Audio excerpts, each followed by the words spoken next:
Hi besties, good morning, good afternoon, good evening, depending on when you get to see this video right this. So I'm a little bit nervous, shy. I don't even know how to put it because I want to do a story time, but before I do story time, because I've experienced this firsthand, I'm just going to give a little breakdown on what I want to talk about right yet. So I actually saw this movie by I don't know the owner of the movie though. It's Good Girl, Bad Boy. So Uche, what's her name? Sonia Uche actually acted the movie, and the movie was all about when guys put a bet on a girl. Ew. See, that thing sucks, and I don't even know. Like, now, the reason why I'm nervous is I actually only want to talk about how I experienced it firsthand twice. It's actually complicated, like seriously. So in that movie, the guy actually put a bet that he's going to, you understand, and because he's a player and all that. But no, you always have a plan. Now one go catch you, one trap, now go catch you, and that's it though. But the thing is, I don't know what guy sees in putting a bet on someone money. I don't know what to see that like. I know you guys are just trying to brag about yourself and all that, but come on, this is someone's emotion at stake and all that. It's not nice. It's not nice. So my own is a little bit complicated because I yesterday when I was on watching that movie, I kept on asking myself, why did this guy do that? Because he did it when I was still very, very young and naive. I'm never lying about it. Like, I was still very, very young. Good morning. I'm actually a bad storyteller, but I'll try my best, to tell the story in such a way that it will be so catchy, fun, and all that. You get so. This my own. The first one happened, I think 2014, 2015, and it happened from a classmate of mine in secondary school. So let me still give you a background story of the kind of person I was, or if I say I was, okay then, okay, I don't even know how to put it, but a very churchy girl, godly girl, and actually show it. I'm not no caps, like I show it the way I talk, everything about me, the way I carry myself. Back in secondary school, I preach, pray, lead sermons and all that. Do you get? So I had this classmate of mine, yeah, was actually a bad guy. When I say bad guy, like he had a very awful character. And then one day, I was led in my spirit to talk to him. Hey, God, I don't even know if it was the spirit of God that told me to go and talk to him or not. Like, you see that girl, you see that character that Kemi in that movie, bad girl and good girl, bad boy. That was the character that was just my character. I don't even know how I'm going to put it, like, that was the character I played that 2020, 2014, 2015. Like, that was the lifestyle I was living. You get, like, I was a no-go area when it comes to guys. Like, don't talk to me, don't do that shit. Like, I'm a holy girl. When I mean I'm a holy girl, and when my classmates from secondary school see this video, they're going to like attest to it, like, yes, Dabi, it's saying the truth. So I met this guy, I was like, come on, you can change. You can be a better person. You understand? Because this guy's dad always comes to school to report him and all that shit. Come on in. Okay, so I just felt like, let me just talk to him. So best is, I think that was the beginning of my problem, going to go and talk to him. But I spoke to him and he said, oh, he's going to change and all that because the dad was always complaining that he follows bad boys and all that. And I think he was a like cult. You guys know what I'm talking about, right? Yes. So after that, wrote away. He actually left the school. He changed school. So, but he do come once, to school to breeze in. Do you understand? Like his old school and all that shit.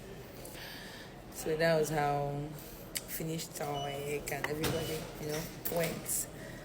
So obviously he was my classmate, so definitely he can get my number from the group chat or anything. So he has my number. He do call me on phone, like maybe WhatsApp and all that. And I always invite this guy to church. Hey, so the thing is, in that movie, I actually be referring to the movie and all that. In that movie, you find out that Kemi was a church person, and that's her vulnerable state. That's her wall. So if you're able to crack it, you're breaking him. And I think that was my wall too. Because if you're coming to talk to me, the first thing that comes to my head is like invite you to church. And why? Because I feel like if I'm inviting you to church, the Holy Spirit is going to trap you down, and you will not stop thinking about whatever was the reason why you decided to come to me, right? That was what I thought was my trick, instead of ironing it out as far human being to human being, other than trying to invite you to church and letting the Holy Spirit do the work instead of me doing the work, right? So I invited this guy to church a couple of times, and he showed up. I'm not even gonna lie. My sister Nene can attest to this. Yeah, he showed up, and to me I was like, okay, God is gonna work on him and all that. So brothers and sisters, this is how this guy. So based on what I was saying, I invited this guy to church a couple of times, and he showed up.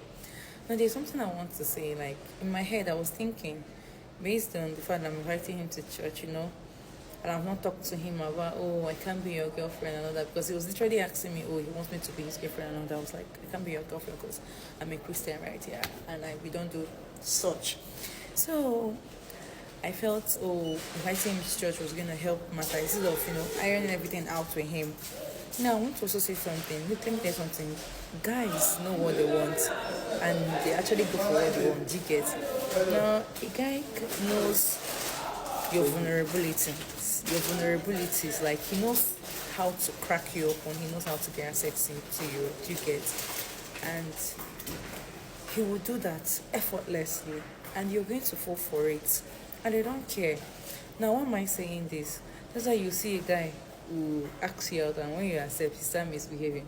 That's because he never wanted to be in a relationship with you. He just wanted to play you.